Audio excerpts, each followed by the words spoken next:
नाजरीन, आपको एक अफसोसनाक ख़बर से इतला कर रहे हैं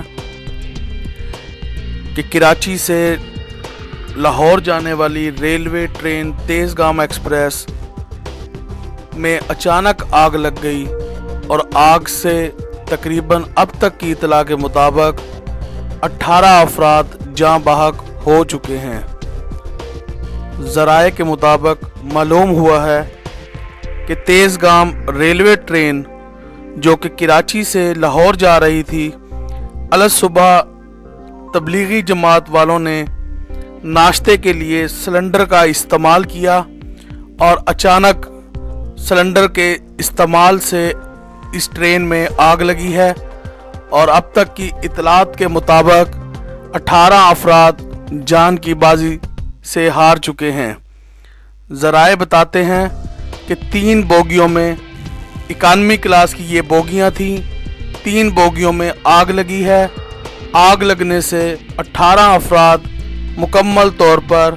झुलस चुके हैं। इब्तदाई इतलात के मुताबिक रेस्क्यू 1112 ने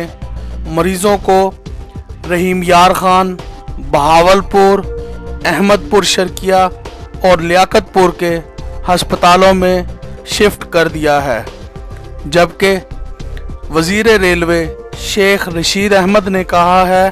कि जाँ बहक अफराद के लवाहिकीन से मैं ताज़ियत करता हूँ, ताहम मुसाफिरों को सख्ती से तंबीह की गई है कि गैस, तेल और ऐसी अशिया का इस्तेमाल रेलवे ट्रेन में हरगिज़ न किया जाए जिससे आग लगने का अंदेशा है। आज जो ये अफसोसनाक वाक़या रूनुमा हुआ है, इससे यकीनी तौर पर कई सवालात जन्म भी लेते हैं। शेख रशीद अहमद ने कहा है कि इसकी मुकम्मल तौर पर इंक्वायरी की जाएगी और जो भी शख्स गफलत में पाया गया उसको कड़ी से कड़ी सज़ा दी जाएगी।